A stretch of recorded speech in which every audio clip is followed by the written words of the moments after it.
بسم اللہ الرحمن الرحیم۔ الحمد للہ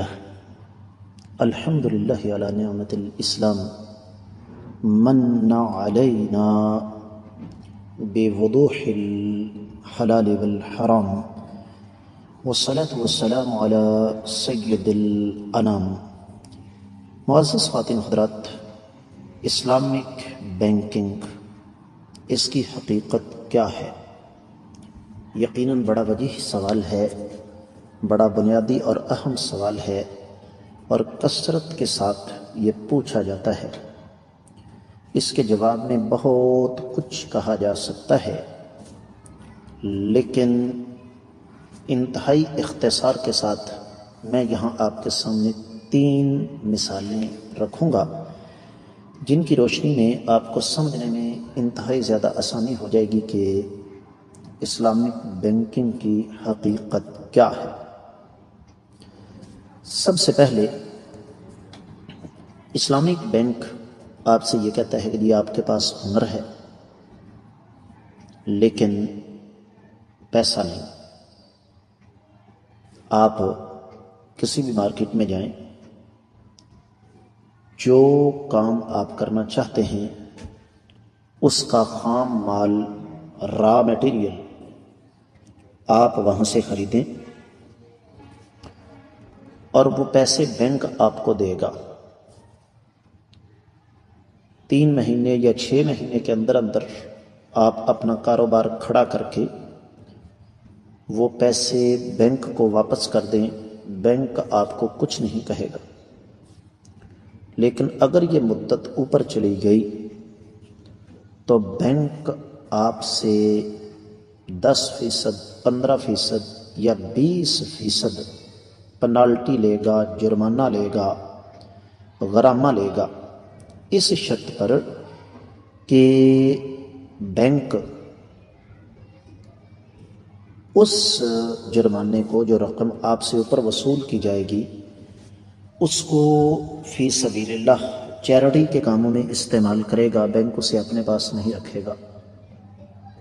بظاہر یہ چیز کانوں کو بہت اچھی لگی، سننے میں مزہ بھی آپ کو آیا ہوگا کہ اس سے اچھی بات کیا ہو سکتی ہے کہ بینک اگر ہم سے سود نہیں لیتا بلکہ ہمیں جرمانہ دیتا ہے، ہماری گردن پر بینک بیٹھ گیا، ہم تندہی کے ساتھ، پوری توجہ کے ساتھ، پوری محنت کے ساتھ جان لڑائیں گے، کاروبار کریں گے اور وقت پر بینک کو اپنا پیسہ واپس کر دیں گے۔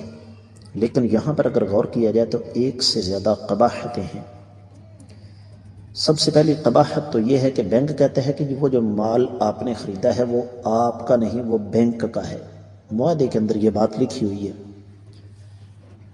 حالانکہ بینک نہ مارکیٹ گیا، نہ اس نے مال خریدا، اور نہ اس نے یہاں تک کہ اس مال کو دیکھا بھی نہیں،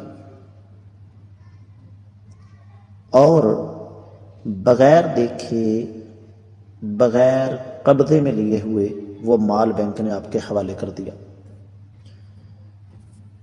دوسری بات یہ ہے کہ عام بینک یہ کہتا ہے کہ اتنی دیر تک اگر آپ اپنا قرضہ واپس نہیں کرتے تو آپ کو جرمانہ پڑے گا سود کی شکل میں۔ اسلامک بینک یہ کہتا ہے کہ آپ اگر اتنی دیر تک پیسہ واپس نہیں کرتے تو آپ کو چٹی پڑے گی۔ اسلامک بینک یہ کہتا ہے کہ اگر آپ اتنی دیر تک وہ مال واپس نہیں کرتے تو آپ کو چٹی پڑے گی، پنالٹی پڑے گی۔ یہ دونوں برابر ہو گئے یہاں پر، اور دونوں نے شریعت کی مخالفت کی۔ پھر یہ جو ایک خوش نما اور خوبصورت نام اوپر لگایا گیا کہ جناب ہم اسے ذاتی استعمال میں نہیں لائیں گے بلکہ اسے چیریٹی کے لیے فی سبیل اللہ استعمال کریں گے، شریعت کا وہ کون سا قانون، کون سا ضابطہ ہے جو ہمیں اس بات کی اجازت دیتا ہے کہ ہم کسی آدمی سے مال زبردستی لیں؟ ایک ہے زکوٰۃ، صدقۃ الفطر، یہ واجب ہے، اور یہ بھی حکومت لے سکتی ہے، بینک نہیں لے سکتا۔ لیکن یہاں تو یہ دونوں نہیں ہیں. تو یہ کون سی چیریٹی ہے، یہ کون سا راہ للہ استعمال ہونے والا مال ہے جو زبردستی وصول کیا جا رہا ہے؟ دوسری مثال لے لیجئے، اسلامک بینک کار فائنانس کر کے آپ کو دے گا، اور اس کا طریقہ کار کیا ہے؟ اسلامک بینک یہ کہتا ہے کہ آپ ایک مخصوص رقم بطور زر ضمانت جمع کروا دیں. آپ گاڑی لے کر بھاگ نہ جائیں، گاڑی بینک کی ملکیت ہے، آپ اس گاڑی کو چلائیں اور اس کا ماہانہ کرایہ ادا کریں. ایک معاہدہ ہو جاتا ہے، ایگریمنٹ ہو جاتا ہے کہ اتنا عرصہ اس گاڑی کا کرایہ ادا کرنے کے بعد جو آپ نے زر ضمانت جمع کروائی تھی اس کے عوض وہ گاڑی آپ کی ہو جائے گی. اس میں کچھ سوالات ہیں. سب سے پہلا سوال، عام بینک آپ سے ایڈوانس لیتا ہے، پیشگی پیسے لیتا ہے. اسلامک بینک آپ سے سیکورٹی منی لیتا ہے، زر ضمانت لیتا ہے. کیا فرق ہوا دونوں میں؟ کوئی بھی نہیں.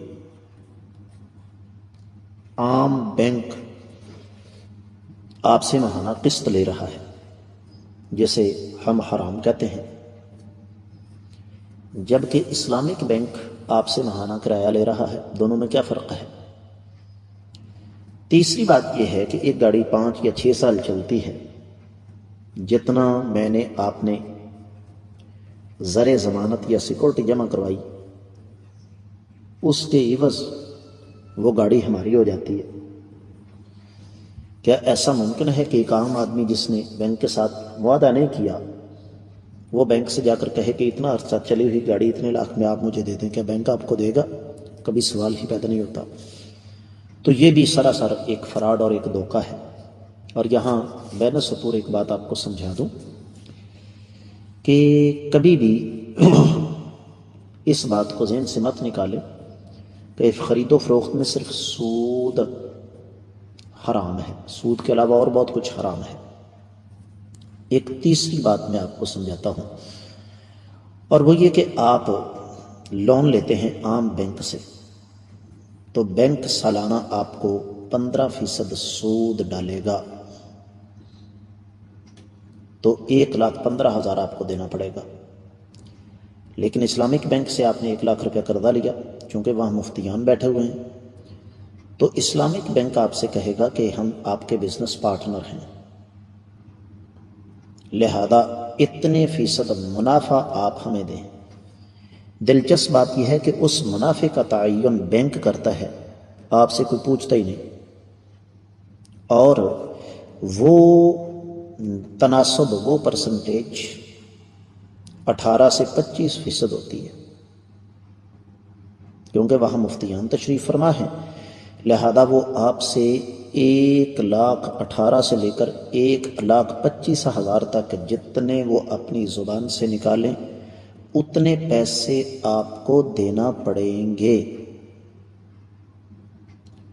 جیسے میں نے آپ کی خدمت میں عرض کیا، اس کے علاوہ اور بہت سارے امور ہیں جن کا خلاصہ یہ ہے کہ عام بینک اور اسلامک بینکنگ میں بنیادی طور پر کوئی فرق نہیں.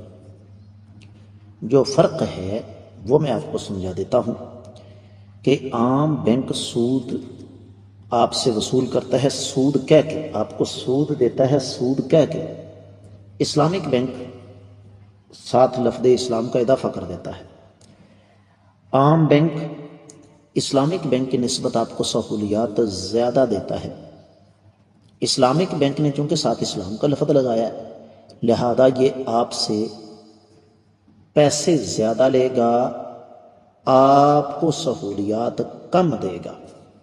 ورنہ یہ بات اچھی طرح ذہن نشین کر لیں کہ اسلامک بینکنگ صرف ایک دھوکہ، فریب اور فراڈ ہے. اس میں بھی سب کچھ وہی ہے جو عام بینکوں میں ہے. امید ہے کہ انشاءاللہ آپ کو سمجھ آ گئی ہوگی. واللہ تعالی اعلم بالصواب.